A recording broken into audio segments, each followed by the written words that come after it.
convidar aqui o Marcelo Scaff. Ele é oceanógrafo, instrutor de mergulho, foi um dos fundadores do Instituto Baleia Jubarte e, posteriormente, chefe do Parque Nacional Marinho dos Abrolhos, com mais de 25 anos de carreira na elaboração de projetos para visitação em parques naturais e turismo de aventura. Atualmente ocupa o cargo aí de diretor técnico da concessionária Urbia mais Cataratas no Parque Nacional do Iguaçu, que é onde vai estar aqui sendo nosso, nosso anfitrião, recebendo essa galera toda lá, né? Também, gente, curiosidade, ele atua como fotógrafo, hein? Fotógrafo aí de natureza, já aí com bastante viagens e expedições em mais de 60 países. Então, Scaff, vamos falar um pouquinho agora. Oi? Ah, e fundador da Beta, gente, claro, né? A gente reuniu aqui uma galera nesses 20 anos de comemoração da Beta, então não poderíamos deixar de fora aí a presença do Scaff também. Scaff, vem contar um pouco essa história aqui pra gente, fica à vontade, seja bem-vindo ao palco aí do Abeta Summit.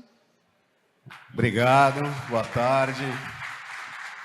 Professor Elimar, meu amigo historiador, Luizão, uma honra estar aqui. Difícil falar depois de 2 professores, né? Mas eu vou me esforçar para a gente chegar lá. Meu nome é Marcelo, eu estou aqui como diretor técnico e operacional da Urbia mais Cataratas, é um desafio enorme no parque, mas eu não posso deixar de dar as boas-vindas para vocês sem uma pessoa aqui comigo também. Ô, Ulisses, dá um pulinho aqui para a gente dar boas-vindas da turma. Eu não posso dar as boas-vindas em nome do parque. Vem cá dar um oi para todo mundo. Ulisses é o chefe do parque. A gente tem uma parceria muito forte, muito estreita. Então, se eu der as boas-vindas para vocês ao Parque Nacional do Iguaçu, eu estou cometendo uma gafe.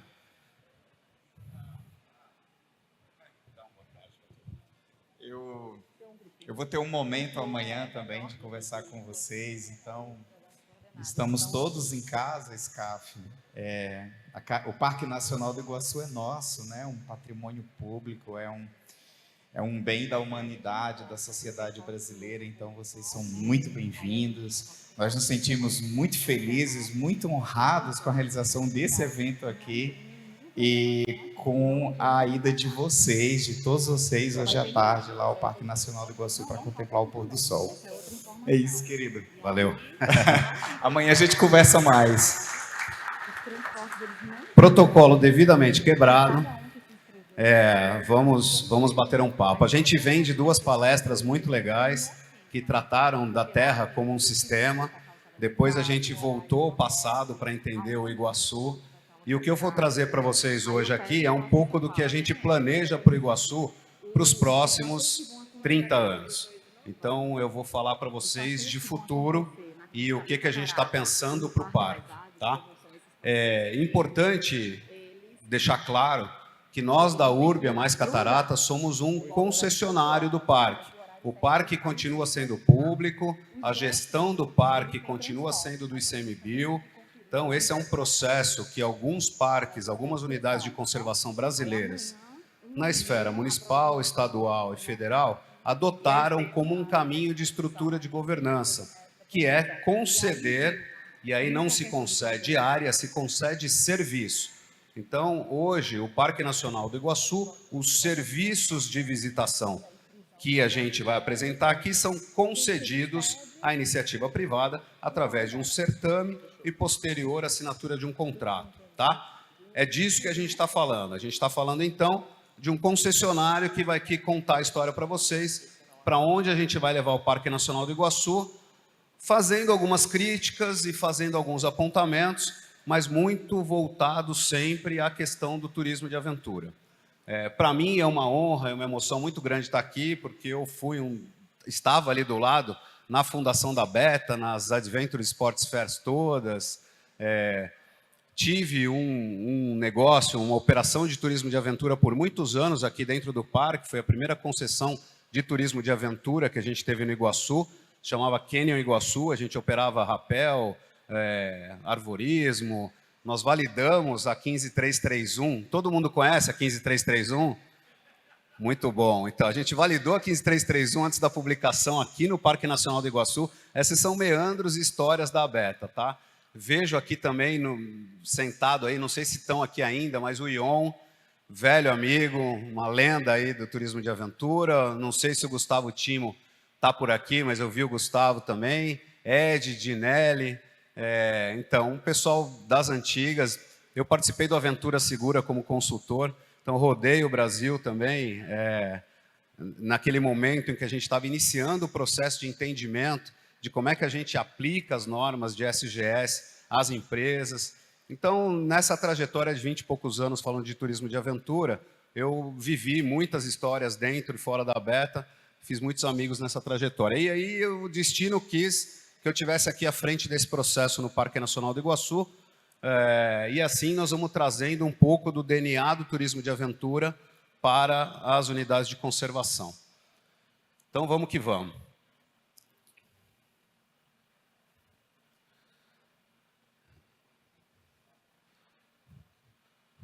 Assim que eu conseguir apertar o botãozinho para acender a luz aqui. Qual que é o da luz aqui, pessoal?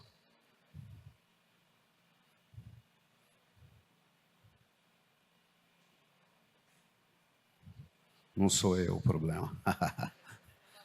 Não está funcionando, então não sou eu o problema. Mapa do Parque Nacional do Iguaçu. Tá? A gente tem, então, como já foi colocado aqui, a gente está na tríplice fronteira, Paraguai, Argentina e Brasil. Parque Nacional do Iguaçu, essa mancha escura toda aqui. Diferentemente de outros contratos de concessão, o ICMBio, nesse momento, entendeu o quê?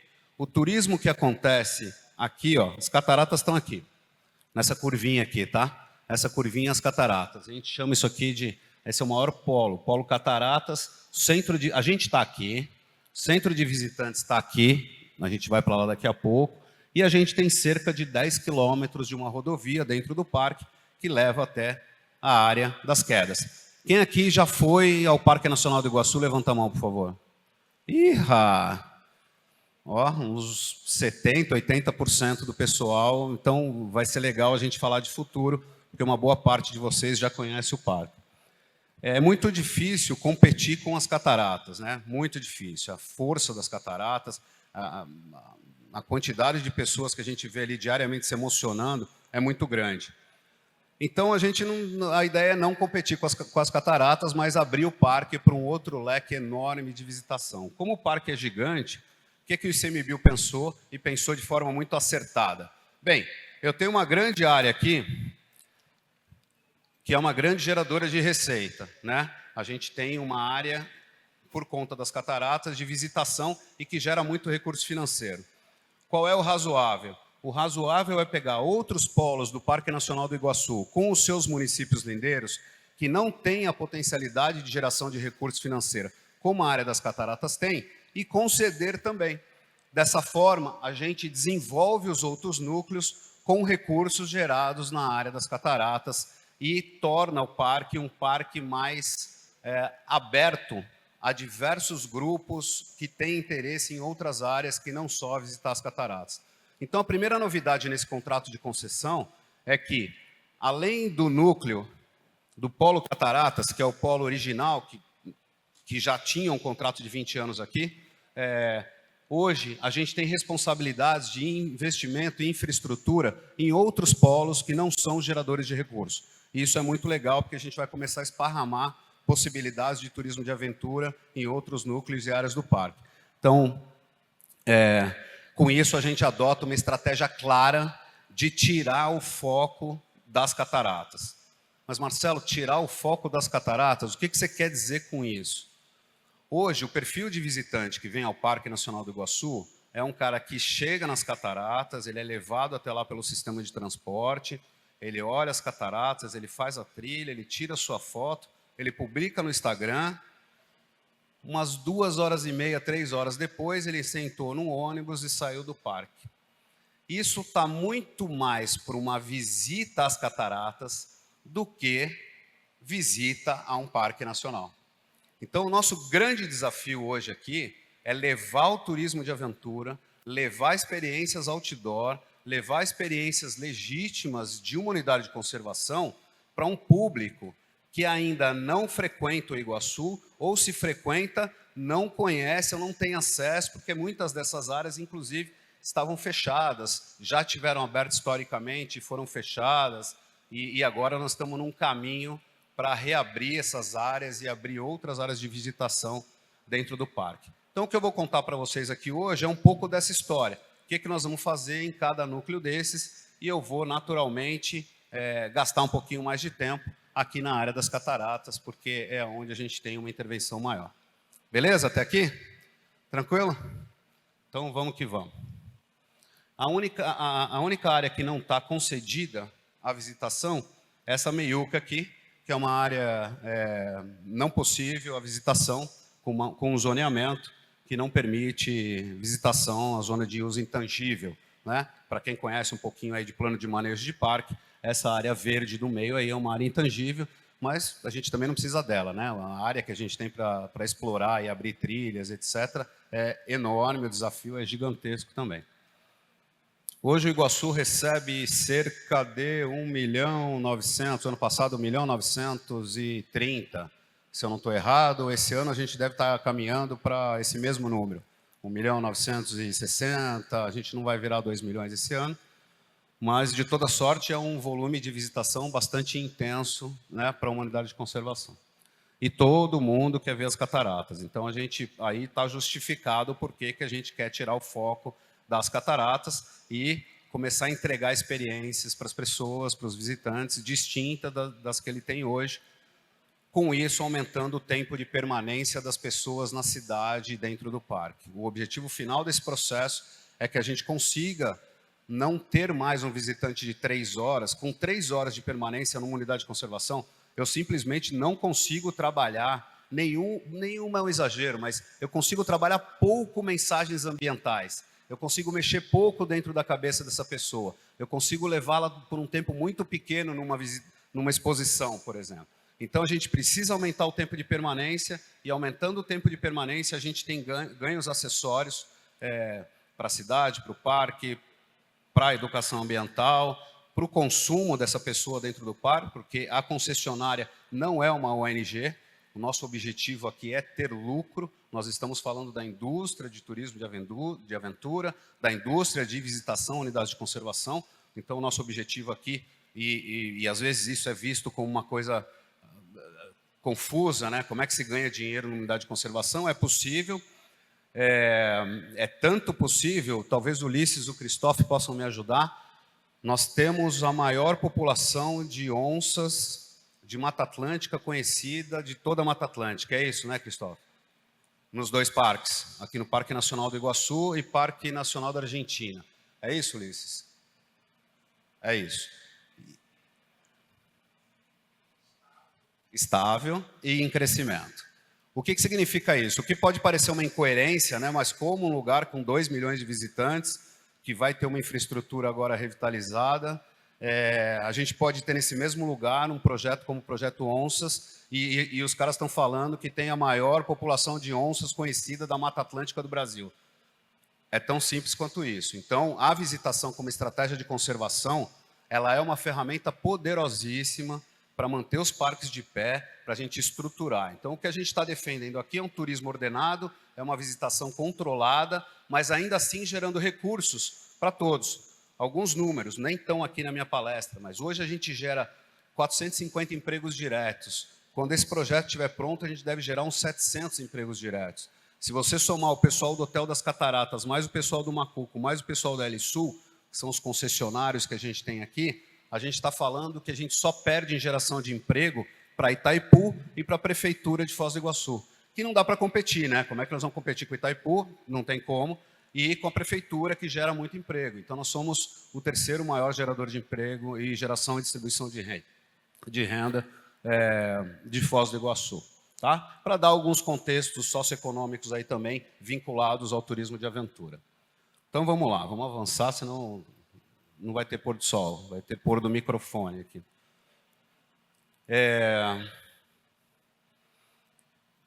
Céu azul, ali em cima, tá? Aquela bolinha preta ali. Eu vou mostrar só para vocês um 3D muito rápido, a infraestrutura que a gente vai colocar ali no Polo Céu Azul. Mais para caracterizar que, de fato, as obras de infraestrutura não vão se concentrar apenas no Polo Cataratas, mas em outros polos também. E eu queria fazer um grande destaque aqui para o sistema de trilhas que o parque está desenvolvendo. Tá? Esse é um trabalho feito a 4 mãos. A concessionária, nós temos obrigação legal de fazer aí, o volume são 76 quilômetros de trilhas, que é o que a gente tem que abrir, reabrir ou estruturar. E junto com o ICMBio, esse volume vai para mais de 156 quilômetros de trilhas. Então vejam, nós estamos falando que até 2, 3 anos atrás, a única área de caminhada que você tinha no Parque Nacional do Iguaçu, e isso pode chocar alguém, me chocava muito, a gente tinha a trilha das cataratas, que tem 1,2 km e é um concreto, né? Coitada. O lugar onde ela leva é espetacular, mas ela não é uma trilha estrito sensu, ela é um caminho que leva até as cataratas e chegou a ter épocas aqui que o único lugar que a gente tinha para caminhar era a trilha das cataratas. Hoje, no núcleo, no próprio núcleo Cataratas, a gente já tem aí uma grande quantidade de trilhas. A gente está no final do processo de planejamento desses 76 quilômetros, mas outros 70 e tantos quilômetros já estão no radar em parceria com o parque, que está encabeçando esse processo de ordenamento das trilhas. Isso significa que você vai conseguir andar no Iguaçu por 1 semana, se você quiser. Fazer longas travessias, dormir dentro do parque e uma série de atividades que são muito legais, que eram inimagináveis até pouco tempo atrás. Com a travessia no Parque Nacional do Iguaçu, cruzando o sítio histórico, áreas antigamente ocupadas por povos originários e esse misto de história, cultura, meio ambiente, natureza. É isso. O Parque Nacional do Iguaçu é mais do que as cataratas e é isso que a gente está aqui propondo trazer no sentido de viabilizar as estruturas, a infraestrutura, e é caminho sem volta, tá? Isso que eu vou apresentar para vocês aqui está num processo, atualmente está no momento de emissão de licença, as licenças que a gente precisa ter, as licenças ambientais, licenças de obra, mas é um projeto que não tem como voltar para trás, tá? Isso vai acontecer sim ou sim. Então, alguns 3Ds aí da área lá de Céu Azul. Uma área de estacionamento, a gente está pensando aqui em estruturação de motorhome, que é um outro ativo que a gente tem no Brasil, muito pouco usado, mas a gente vai colocar isso na beira de uma rodovia. Então, a gente vai tirar partido que está na beira de uma rodovia, na entrada do parque, vai ter uma estruturação, a gente já monta o estacionamento adaptado a receber motorhomes, tá? Essa é uma área, uma quadra no parque, essa é uma área de frente a Céu Azul e ela funciona como área de lazer da cidade. Então, olha como o parque é um parque multifacetado. Ele tem as cataratas, ele tem área que é uma área tradicionalmente de lazer de uma comunidade, ele tem uma série de características que são muito legais. Aqui, essa trilha é uma trilha muito importante, muito legal, a gente tem outras aqui, mas eu vou falar só dessa. Essa é a que corre o antigo caminho Estrada do Colono. Quem é paranaense vai lembrar da confusão que era aqui há muitos anos atrás. A gente tinha uma estrada que cruzava o parque de forma irregular. Essa estrada foi fechada e a gente vai trazer, de alguma forma, essa história através dessa trilha que corta o parque e vai chegar aqui no Rio Iguaçu, aqui em cima. Vai ser belíssima essa trilha, a gente está muito animado com ela também. Está chegando no processo de... Já a gente está chegando no processo de começar a ir para lá e estruturá-la. Esse é outro polo, Ilhas do Iguaçu e Gonçalves Dias, também com trilhas, passeios de barco, etc. Só para ilustrando para vocês as possibilidades. E a gente chega no Polo Cataratas, que é o nosso amigão, onde a gente está aqui. Então, centro de visitantes está aqui, a gente está no centro de convenções, que é um pouquinho para frente aqui. Centro de visitantes, a linha preta, se eu não estou cego, ela representa a rodovia. E é isso. Cada lugarzinho, cada bolinha vermelha dessa significa uma área, um núcleo, uma estrutura que a gente vai colocar de pé para funcionar. Tá? Então, o raciocínio que eu vou desenvolver aqui é sempre do centro de visitantes, eixo da rodovia, área das cataratas. Tá? Aqui no meio é que eu vou conversar com vocês sobre o que nós vamos fazer aqui em termos de infraestrutura, etc. A infraestrutura que a gente tem hoje no parque, ela é muito legal, mas ela é insuficiente já. Então, se vocês vão lá no centro de visitantes agora, vocês vão passar no centro de visitantes, depois nós vamos descer até o Porto Canoas, onde tem o coquetel, a gente vai fazer o Pôr do Sol, que é incrível, mas tudo que vocês estão vendo é pequeno. A gente já, com a estrutura que tem hoje, não consegue atender 2 milhões de visitantes. A estrutura é pequena. E aí, ressalto 2 coisas importantes aqui, já pegando o gancho do Pôr do Sol. Além do que nós vamos ver aqui de infraestrutura, a ideia do parque é não ter mais horário de abertura e fechamento. Então, a gente está trabalhando as questões de horário exatamente para diversificar passeios. Então, se o observador de aves tem que chegar às 4 da manhã ou às 5, o parque tem que estar aberto às 4 às 5 da manhã para aquela atividade. Nascer do sol, sensacional ver o sol nascer nas cataratas. Pôr do sol, sensacional. E a gente tem também o passeio à noite. Então, sentir e experimentar as cataratas em diversos estratos do dia são experiências incrivelmente diferentes e todas mágicas. Então, essa coisa de a gente abrir o parque às 9, fechar às 17, com o tempo e com os projetos que a gente vai tirar do papel, a gente tem uma grande tendência a ter um parque mais elástico do ponto de vista de horários de abertura e fechamento, o que também é um ganho incrível para o turismo de aventura, né? Porque dormir em unidade de conservação é um negócio espetacular, porque o céu é muito estrelado, porque é silencioso, porque isso, porque aquilo. Todos vocês conhecem tão bem quanto eu a dinâmica de a gente poder usar um camping, um glamping, diversos meios de hospedagem em unidade de conservação. Então, a gente sai aqui do centro de visitantes. O primeiro ponto que a gente desce aqui é a usina São João. A usina São João foi a primeira usina aqui de Foz do Iguaçu, geradora de eletricidade. Ela gerava energia, e agora eu não vou poder errar, senão eu estou morto aqui. Ela gerava energia para o parque e o excedente ia para a cidade de Foz do Iguaçu. E assim a gente tem essa estrutura de 1957, 43, falei certo de primeira já, 1943, que está sendo então restaurada, e a gente vai trazer a história dessa usina de volta, transformando esse espaço num café, de frente para uma linda cachoeira que tem aqui do Rio São João. Esse lugar é belíssimo.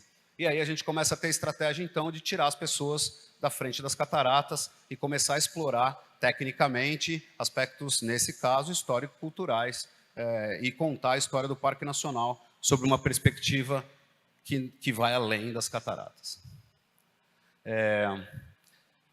A gente seguindo aqui, a gente tem esse caminho aqui, que é o caminho do Poço Preto, são 9 quilômetros, um lugar com muita vocação para caminhada e bicicleta. Claro que você tem que ter as pernocas fortes, porque são 9 quilômetros para ir, 9 para voltar, com uma altimetria aí que tem subidinha, descidinha. Para os caras fortes, que nem o Cristóvão, isso não significa nada, porque pedala para caramba, mas para os visitantes é um desafio.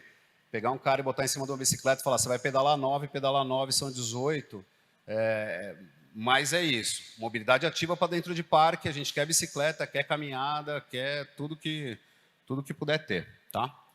Poço Preto, aí aqui para frente a gente tem o Macuco, que é um parceiraço, passeio do Macuco, alguns de vocês também vão ter a oportunidade de fazer, mas o Macuco é um outro contrato, não está embaixo do contrato da Urbia mais Cataratas, tá? Eles têm um contrato direto de concessão com o Parque Nacional.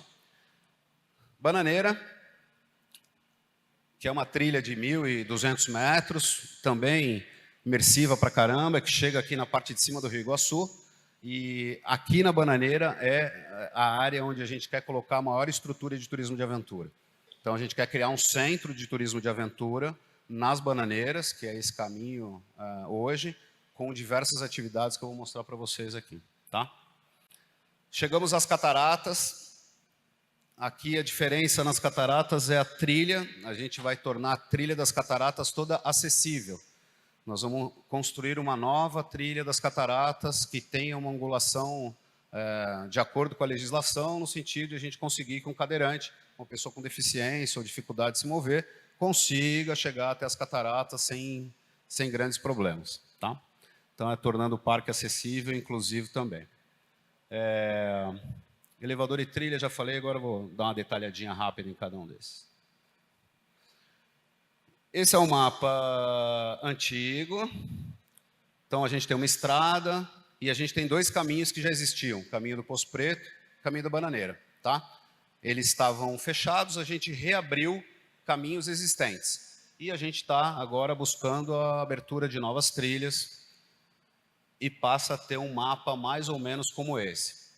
Então, você vai poder chegar nas cataratas de 3 formas diferentes. Você vai poder pegar o transporte interno, como é hoje, mas você vai poder ir de bicicleta. A gente vai ter uma ciclovia que liga o centro de visitantes até a área das cataratas, que é super legal. Você pode trazer sua bicicleta ou pode pegar uma bicicleta da gente, alugar a bicicleta, etc. e tal, e você vai poder chegar nas cataratas pedalando, pode deixar a bicicleta ali, etc. Ou a pé. Nós vamos ter uma trilha dedicada, as nossas trilhas de bicicleta e a pé, elas quase que não se misturam, à exceção do Poço Preto. As outras, nós vamos ter caminho para bicicleta e caminho para as pessoas andarem mesmo. Então, você tem 3 modais de transporte aqui. Você vai pegar o ônibus, transporte interno, você vai poder ir a pé, ou você vai poder ir de bicicleta chegar aqui em Porto Canoas. Tá? Poço Preto, bike e andando. Trilha da usina, Complexo São João, vai ter uma trilha também saindo do centro de visitantes que chega na usina São João, um aspecto histórico incrível, passando pela barragem, por cachoeiras, etc. Bananeira, com centro de aventura, e essa amarela também é uma trilha que a gente deve inaugurar amanhã, em homenagem aí aos 20 anos da Beta também, que chama Itepopó. Ela vai sair lá da área das cataratas e vai chegar e vai se conectar na Bananeira. São 4 quilômetros de caminhada, uma trilha completamente nova, foi pensada e desenvolvida pelo parque e a gente está juntos aí materializando, tá? O nosso negócio agora é interconectar essas trilhas todas, porque a gente agora está abrindo trilha para caramba. Você vê que a Itepopó já conectou com a Bananeira, agora a gente tem um desafio de conectar a Bananeira com o Poço Preto, por trilha, e assim a gente vai ramificando. A hora que a gente tiver isso aqui conectado, aí o próximo objetivo passa a ser conectar os polos. Aí eu vou pegar uma trilha de longo curso, que ele sai do polo Cataratas e vai até os outros polos, e assim vai subindo até chegar lá para cima. Você vai poder ficar... Alguns vão poder passar a vida andando aqui dentro do parque, se quiserem. Né? É uma brincadeira, mas a gente está expandindo e a ideia é, de fato, a gente ter um público que gosta de caminhar dentro do parque. Beleza até aqui? Então tá. E a parte azul aqui, ó, como está tudo interconectado, é passeio de barco, stand-up ou caiaque. Aí depende um pouco do que você gosta de fazer em Rio. Você pode chegar lá no Poço Preto, chegar até a Bananeira, ou sair da Bananeira, pegar um barco, chegar ao Poço Preto, descer do barco, interconectar. Você pode caminhar, você pode ir de bicicleta até o Poço Preto, 9 quilômetros, pegar um barco lá, descer de stand-up, descer de caiaque, o barco pode subir. Você pode... Cara, a quantidade de circuitos e possibilidades para turismo de aventura é uma grandeza. Inclusive para montar circuitinhos, etc, etc. É um lugar que vai ficar muito legal, muito estruturado para isso tudo. E acreditem, as cataratas são incríveis, não dá para competir, não tem o que falar das cataratas. Mas, cara, esse rio para cima é muito lindo. Tem muita ilha, tem muita área para explorar. A turma que conhece o parque aí com um pouquinho mais de densidade para dentro, vocês vão ficar surpresos daqui a um tempo, a hora que a gente estiver inaugurando tudo, e vocês vão vir para cá conhecer, visitar, etc. Falar, cara, que lugar legal, e ainda bem que a gente está conseguindo ter a oportunidade, em parceria com o ICMBio, de abrir isso para visitação. Centro de visitantes, que é o lugar que a gente vai agora. Eu não vou detalhar muito aqui planta baixa e tal, mas esse é o 3D. A gente vai desmontar o centro de visitantes inteiro atual. Todo o material que está saindo do centro de visitantes, a gente vai construir casas populares. E essa é uma estrutura toda pensada do ponto de vista arquitetônico, de engenharia, para ser inteligente, no sentido de ser sustentável, utilizar energia solar, etc, etc. Tá? Então, a gente desmonta o centro de visitantes atual, remonta ele com essas características, e aqui não dá muito tempo de a gente ficar explicando cada processo desse, mas vejam como uma arquitetura orgânica, com círculos, muito integrada, com cores que se integram à paisagem. A gente tem estudos aí de ecologia de paisagem, no sentido de colocar e encaixar os prédios de uma forma que eles estejam muito bem com os vizinhos todos, que é a natureza de Mata Atlântica.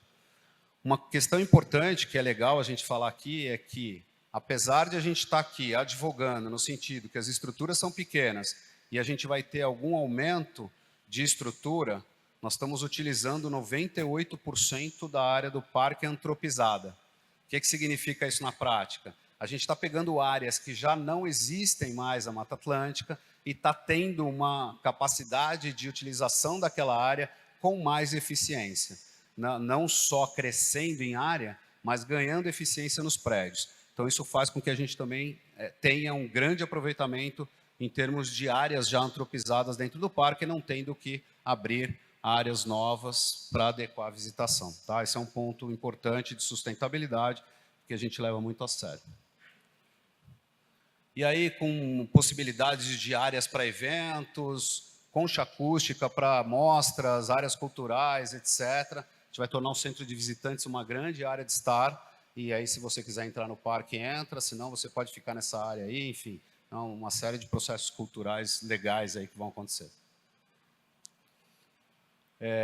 A parte de embarque da gente, como eu falei, eu não vou me deter muito aqui a explicar cada prédio, senão a gente não acaba hoje.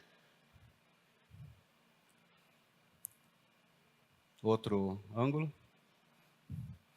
Essa é a usina São João, então, usina geradora de energia, hoje ela está sem telhado, tá num processo, a gente está no processo inicial de começar as obras aí daqui alguns dias, mas vai ficar um café muito charmoso, um lugar para você ficar ali algumas horas sentado, curtindo, e olhando para as cachoeiras do parque. Sempre com entendimento de que, por exemplo, essa área é um restauro. Então, o que vocês estão vendo aí, à exceção desse deck, a casa está exatamente igual à casa projetada para ser a usina em 1943. Tá bom. Isso é muito legal também, porque o parque está se candidatando a um selo de patrimônio histórico. Então, apesar dos prédios ainda não estarem tombados, a gente está lidando com os prédios como se eles estivessem tombados, no sentido de a gente resgatar a história e colocar o prédio para funcionar novamente. Tá? Então, as cores, isso tudo, a gente teve acesso às plantas históricas. Ulisses, como é o nome do nosso amigo historiador que está nos ajudando no parque? Pedro. Pedro está desenvolvendo um trabalho riquíssimo, trazendo para a gente essas plantas, e a gente, então, inseriu esse contexto de como é que era a usina e está trazendo ela de volta. Poço Preto. Poço Preto, a gente tem a vocação dele, caminhada e bicicleta, mas talvez a grande novidade, essa é uma foto referencial, não sei se é isso que nós vamos fazer, mas a gente quer estruturar no final do Poço Preto um glamping. A gente acha que faz muito sentido a hospedagem dentro de parque. O modelo de glamping é um modelo muito legal, porque ele gera pouco impacto, a gente consegue colocar as tendas, etc. Então, a ideia, e como isso está distante, 9 quilômetros, está muito longe de tudo que acontece perto da área das cataratas, e ali era uma fazenda, uma antiga fazenda, chama Fazenda Salinê. A gente tem um projeto de restauro ambiental daquela fazenda, mas existem áreas ainda bastante antropizadas que a gente consegue estruturar um glamping sem muito estresse. Então, a gente começa a falar então em hospedagens, em tipos e modelos de cabanas, etc., que são muito interessantes, e a gente vai estendendo a posição da pessoa dentro do parque pelo tempo que ela achar que tem que ficar. Poço Preto ainda tem uma casa-mata para observação de fauna, que é aqui, e lembrando que a gente pode conectar a pessoa por barco. Então, você imagina a seguinte experiência, você chega no parque, vai até a Bananeira, que é 1,2 quilômetros, você pega ali um meio de transporte, ou vai a pé, entra num barco, sobe meia hora, chega num pier, chega no seu glamping, no coração da Mata Atlântica. Imagina esse humor, como é legal. Para quem gosta e está habituado a turismo de aventura, ok, é uma experiência, vou andar de barco e tal. Mas pega um cara da cidade, pega uma pessoa urbana, coloca ela para andar 1.200 metros, entrar num barco, navegar meia hora, chegar num acampamento, o cara vai achar que ele fez a aventura do século da vida dele. Então essa é a história. A gente vai para uma linha de aventura que pode ser mais raiz e a gente vai para uma linha de aventura que pode ser mais tranquila, mas ainda assim com imersão incrível na natureza para atender diversos perfis de público. Não tem certo e errado nessa agenda. Tem o que a gente consegue estruturar para pegar camadas e nichos de pessoas que querem determinadas experiências, mais densas ou menos densas. Então é aqui que a gente está brincando, a gente tem que ter um grande cardápio de opções. Isso aqui é quem? Bananeira. Como eu falei para vocês, Bananeira, a gente quer colocar o nosso núcleo de aventura, principalmente nas bananeiras. Talvez as duas coisas mais legais que a gente tem para comentar aqui sejam a torre de observação e a piscina, que não é piscina, sei lá o que é o nome disso. O Iguaçu é um negócio, assim, Foz do Iguaçu vocês viram aí que faz frio, né? Bastante frio faz aqui, nós estamos em outubro, então assim, chega a 44 aqui no verão. E estou num parque, super legal, onde é que eu tomo banho de rio? Não tem. Porra, nas cachoeiras, mas beleza. Nós vamos abrir essas possibilidades. Então, as trilhas vão ter decks para tomar banho de cachoeira, as que têm acesso a gente vai colocar trilha, mas vai ter banho de rio também em áreas que a gente vai criar uma estrutura, a água passa por aqui, não é uma piscina, é só um lugar para o cara entrar, dar um tibum e sair com tranquilidade. Tá? Então, a ideia é que a gente explore essa questão da água, que é pouco explorada aqui, e a gente precisa dar essa alternativa de banho para o visitante. Torre já falei, passeio de barco, bababá. E isso não está muito desconectado com a vocação do Iguaçu, né? O Iguaçu, essa é a empresa que eu tinha ali, a gente operava turismo de aventura. Já, quando é que foi isso, Gustavo? 2004? 2004, 3, 4, 5. Já tinha uma preocupação em operar com acessibilidade, um rapel de frente para as cataratas, etc. Então, o parque tem muita vocação para turismo de aventura. A gente só vai trazer de volta para o lugar onde ela não deveria ter saído e vamos colocar turismo de aventura na veia aqui no parque de agora para frente, novamente. Então, isso é o que a gente pretende colocar de estruturas: arvorismo, bicicleta, caminhada, escalada em rocha, flutuação, passeio náutico, stand-up, tirolesa, astroturismo, camping, geoturismo, glamping, observação de aves e natureza. Esse é o rol de possibilidades que a gente tem hoje estruturadas, e é a partir dessa dinâmica aqui de atividades que a gente vai segurar o visitante mais tempo dentro do parque, dando alternativas de visitação para ele, tá? Vai ficar legal. Trilha das Cataratas eu vou passar rapidamente, a grande diferença é que nós vamos torná-la acessível. Essa é a nova entrada da Trilha das Cataratas. Mirantes revitalizados. Cada mirante vai ser inspirado numa árvore, ou numa planta, ou na fauna, ou culturalmente num povo originário. Cada mirante tem um desenho diferente agora. A trilha vai estar um pouquinho mais larga, vertical, com sinalização interpretativa. Ops. Tá. E aí a gente chega na área do elevador. Quase todo mundo aqui conhece o elevador, já andou ali, ou pelo menos viu foto, né, do mirante que a gente tem, da passarela, que vai por cima do rio e fica perto das cataratas, né? Essa área é essa aqui, ó. Essa volta ainda não existe.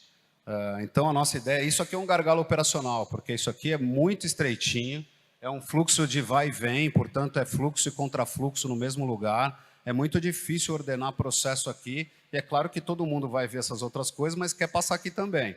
Então, a gente tem dois problemas. Um problema aqui, que essa área é muito curtinha. Às vezes um familiar vir até aqui, significa se molhar um pouquinho. Tem um respingozinho de catarata ali, a depender do volume da vazão, você molha mais ou molha menos. mas sempre tem um sprayzinho. E sempre tem um cara que não quer o sprayzinho. Ele quer manter a fofolete dele. Esse cara fica aqui. Como aqui é fininho, começa a encher de familiar aqui, entope e vai entupindo para trás. Aqui vai enchendo de gente para trás. E o fluxo e contrafluxo, andar aqui num dia de volume grande de visitação é judiado, porque a qualidade da experiência diminui.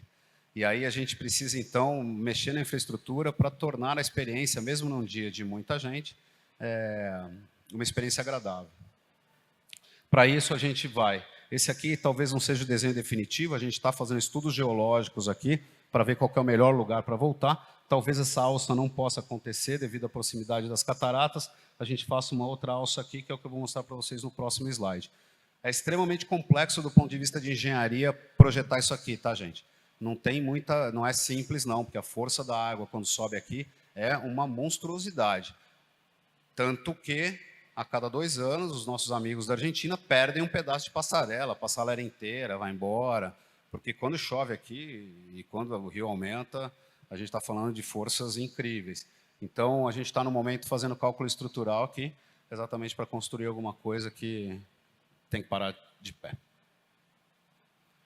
Talvez o desenho seja esse. Tá? A gente tem uma novidade aqui de estender isso até para uma ilha que tem aqui, traz uma proximidade maior para as cataratas, a gente consegue quebrar o fluxo. Hoje é isso aqui, isso aqui, isso aqui, isso aqui. Então a gente cria mais alternativas, o visitante vem por aqui, mais perto do paredão vertical, vem das cataratas, mirante Garganta do Diabo, mirante da ilha, próximo às quedas e retorno por aqui. Então a gente ganha um pouquinho de ordenamento no processo de uso da trilha no parque. E aproveitando já essa imagem, vocês vão ver que a gente está escondendo o elevador, né? O elevador não faz parte dessa paisagem originalmente, falando só em conservação de natureza, etc. Então, como o tal do elevador panorâmico, ele é tudo, menos panorâmico. Cara, fica suja, e fica borrifo de água, e, cara, e todo mundo já viu as cataratas, então, e é muito rápido, a gente está falando de 15 segundos, o tempo que o elevador leva para subir, então... Cara, vai olhar as coisas de fora de elevador, né? Não quer ficar olhando coisa de elevador, não é shopping center. Então, a gente vai esconder o elevador, vai botar ele lá para trás, escondido com paredão de Mata Atlântica, de forma que a gente consiga tirar as pessoas dali com algum volume, mas ainda assim busque uma paisagem mais integrada naquela lateral ali das cataratas, tá? Aí uma vista 3D do que eu estou falando do elevador. O pôr do sol é aqui, ó. A gente vai aqui. A gente é muita gente, né? Alguém não vai no pôr do sol? Tem bebida depois. Tá bom. É ali, tá? Quem for, é ali naquela torrezinha ali que a gente vai ver o pôr do sol ali, que é super bonito. Super bonito.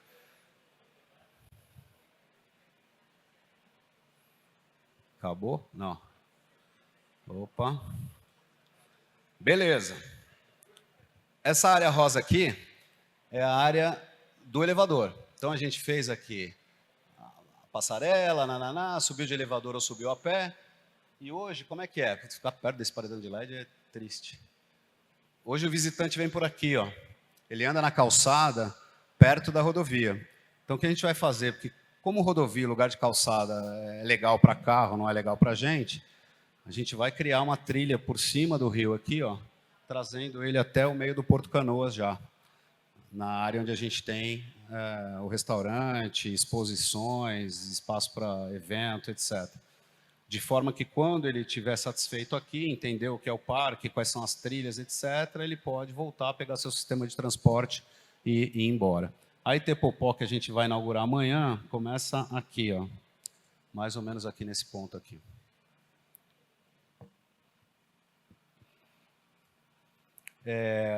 Aí algumas imagens do Porto Canoas. Aquele chafariz ali não é um chafariz desse piscininha, que você fica ali olhando para o teto. É uma brincadeira aquela de água. Como faz muito calor aqui, onde pisa, sai um jatinho de água, a pessoa também tem acesso a bastante conceito de água. É uma praça molhada, não é um chafariz desse como... Banho das Cataratas é ali. Eu falei de banho de rio, mas é aí, ó. a vista de cima. Então, uma arquitetura integrada, manutenção das árvores, tanto quanto a gente consegue. Mantendo aí o serviço que a gente tem hoje. O que a gente tem hoje no Porto Canoas? A gente tem um restaurante, a gente tem uma lanchonete, a gente tem um café. Esses são os 3, e uma loja. Esses são os 4 serviços que a gente mantém os 4 serviços e é o que tem para hoje. A gente só amplia um pouquinho o tamanho das estruturas. Depois que a gente for lá no Porto Sol, a gente vai lá para o Porto Canoas, onde é o coquetel, tá? A gente vai sair daqui, vocês vão ver que a gente vai andar pela calçada, vem aqui, e a gente vai vir para cá, onde é a área do restaurante, onde vai ser o coquetel.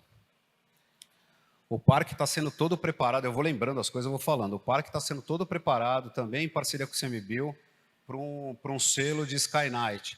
Então, a gente está trocando todas as lâmpadas que precisam ficar acesas na parte noturna, para isso ter uma interferência menor possível dentro da história tanto do geoturismo quanto do astroturismo. Então, a gente precisa de algumas luzes acesas durante a noite? Precisa. Mas essas luzes, essas lâmpadas, tem uma normativa da ABNT, a gente já está nesse processo de trocar todo o sistema de iluminação para um sistema que entregue mais equilíbrio e não fique uma poluição luminosa, até para astrofotografia, inclusive. Então, vejam como a gente está de olho e preparando o parque para uma série de ações, de uma série de possibilidades que a gente não sabe muito bem quando começa e quando termina, mas a gente está preparando. A Argentina não precisa fazer porque as estruturas deles são todas mais recuadas. A nossa estrutura é que é na beira do rio ali, atrapalha um pouquinho para quem está nas cataratas. Então, mas sim, se a gente fosse discutir aqui essa relação Brasil e Argentina, a gente sempre busca, inclusive por orientação do próprio ICMBio, serem parques irmãos e complementares. Então, se eu tenho uma trilha na Garganta do Diabo, eu não preciso, talvez, fazer uma trilha nossa da Garganta do Diabo, porque a gente vai ficar tendo coisas iguais sem fazer sentido. O Parque Argentino tem um sistema de trilhas mais robusto que o nosso, a gente já está correndo atrás para entregar também experiências de trilhas do lado de cá. Então, são parques complementares. Mas sempre tem uma questãozinha ou outra que a gente precisa ajustar entre Brasil e Argentina, que transcende o futebol. E isso é feito com diálogo, a gente busca, né? O que eu sei te dizer hoje, fazendo um meia-culpa, é que as luzes do Porto Canoas, onde a gente vai, incomodavam muitos argentinos, porque eles também têm o passeio da lua lá, o passeio noturno, e o Porto Canoas aceso parecia muita luz para um parque. Então, isso já foi adequado, já foi reduzido, e a gente busca sempre achar um ponto de equilíbrio entre o que acomode todo mundo, tá? Mas hoje a energia, hoje a disposição é de diálogo. A gente tem uma parceria aberta com o Parque Argentino, muito promovida pela gestão do Parque Nacional, tá? Pelo ICMBio. Vamos lá. O restaurante e acabou. É isso. Foi.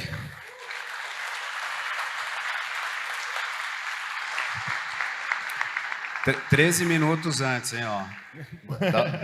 Se alguém que tiver pergunta, por favor.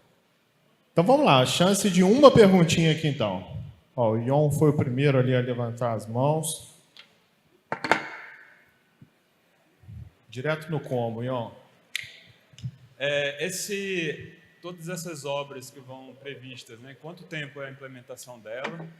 E o investimento é todo da Urbe Cataratas? Ai. Não faz pergunta difícil uma hora dessa, né, Scarpa? Vamos lá. Porque a gente está todo mundo pensando. Não, pergunta densa.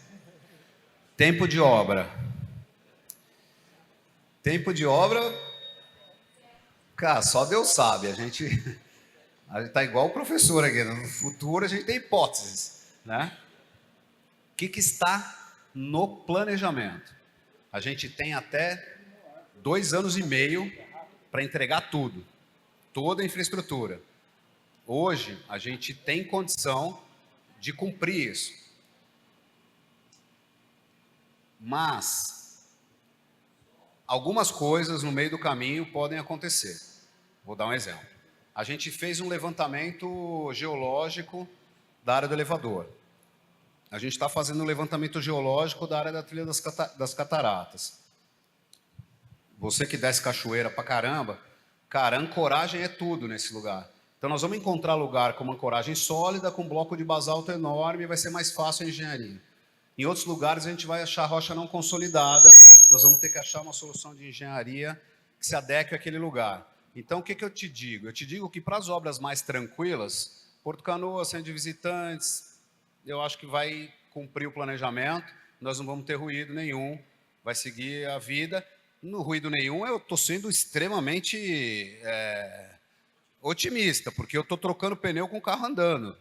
Isso tudo vai acontecer com visitação, o que nos imprime um grau de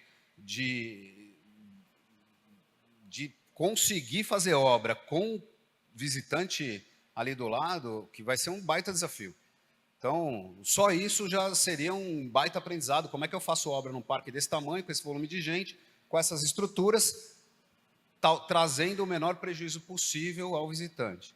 Então, a gente tem algumas estratégias para isso, como inaugurar áreas que ainda não são visitadas, para o visitante ter alternativas de ficar, como Poço Preto Bananeira, Usina São João, etc.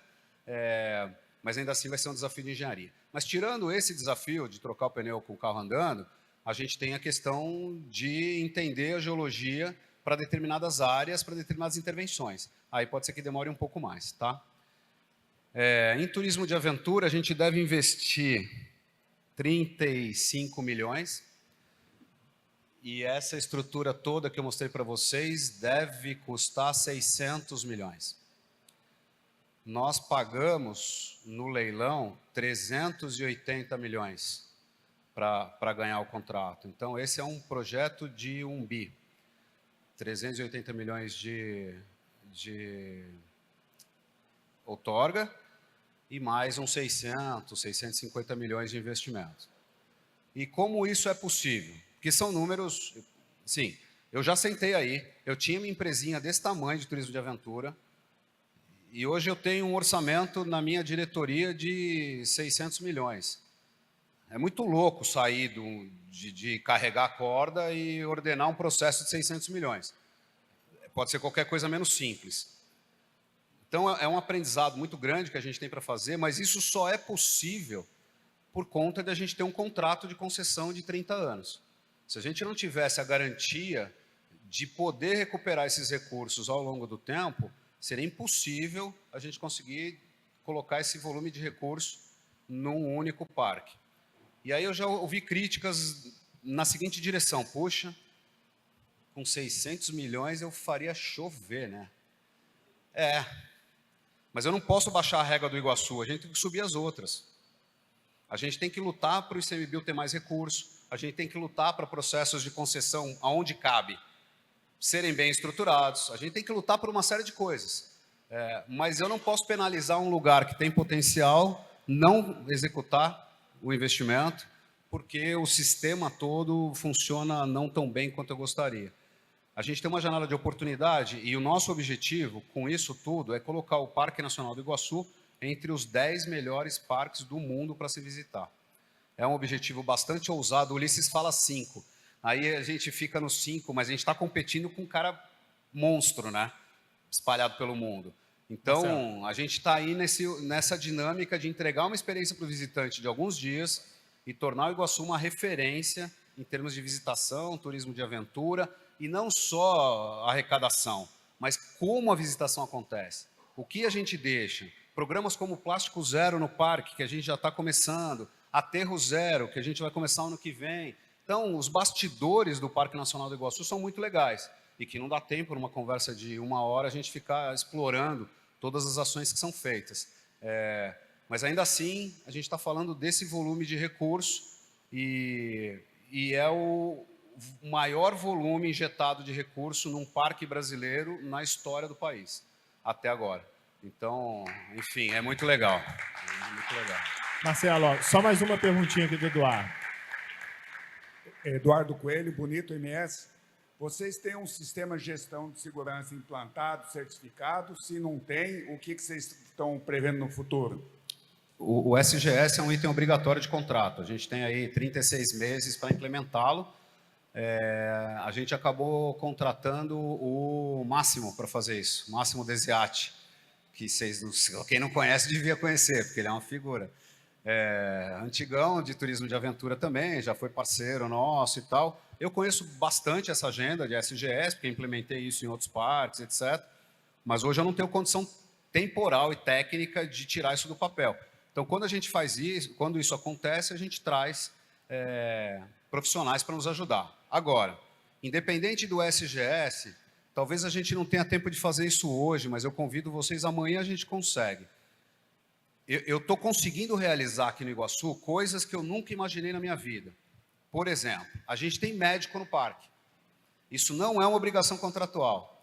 Mas, cara, é sensacional ter um médico outdoor à disposição, do meio-dia às 6. Eu tenho eletro na minha sala de primeiros socorros, de pré-hospitalar, eu tenho um eletro. Eu consigo identificar qualquer cardiopatia em minutos. E aí direcionar o cara para um hospital correto. A gente já evitou pelo menos 7 mortes esse ano.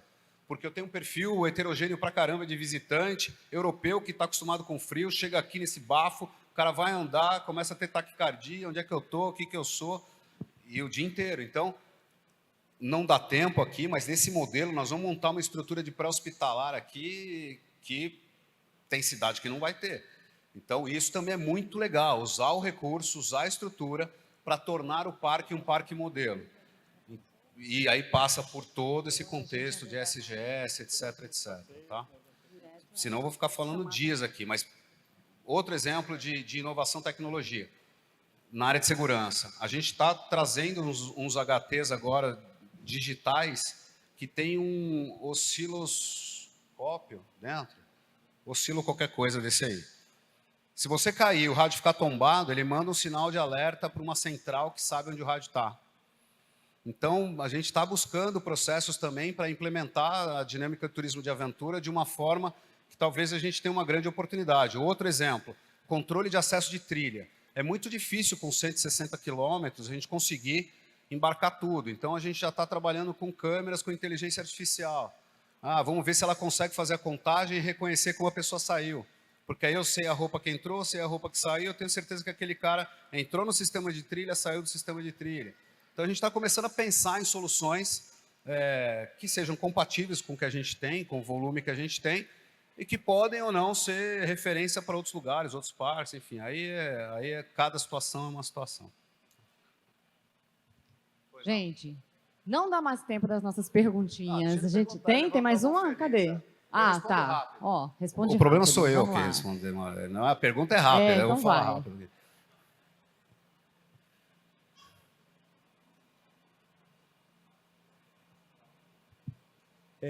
Daniel Rosa, de Socorro. Hoje o mototurismo está muito em evidência. Eu queria saber se você pensa nessa possibilidade dentro dos parques. Desculpa. Mototurismo. Porque Não. como você falou que tinha uma estrada Sim, e tudo mais, sim. não sei. Então, motores a combustão dentro de um parque, conduzidos por visitantes, não são uma direção que o ICMBio acha conveniente. Vou dar um exemplo. Nós, da concessionária, temos um veículo e podemos dirigir. Entregar o veículo na mão de um visitante, a gente começa a ter algumas questões para conseguir operar isso dentro de um parque. Então, o que eu te diria? Quadrimoto, parapente a motor, sei lá o quê, essas coisas a gente não vai para esse caminho, vai para um caminho de uma coisa um pouco mais clássica, porque existe todo um ordenamento legal para a gente poder também estar operando o turismo dentro do parque. E tanto o plano de manejo como legislações complementares não permitem que a gente seja tão elástico assim. Tá? Falei certinho aí, Cristóvão? É isso. Marcelo, muito obrigada. Gente, uma salva de palmas, por favor.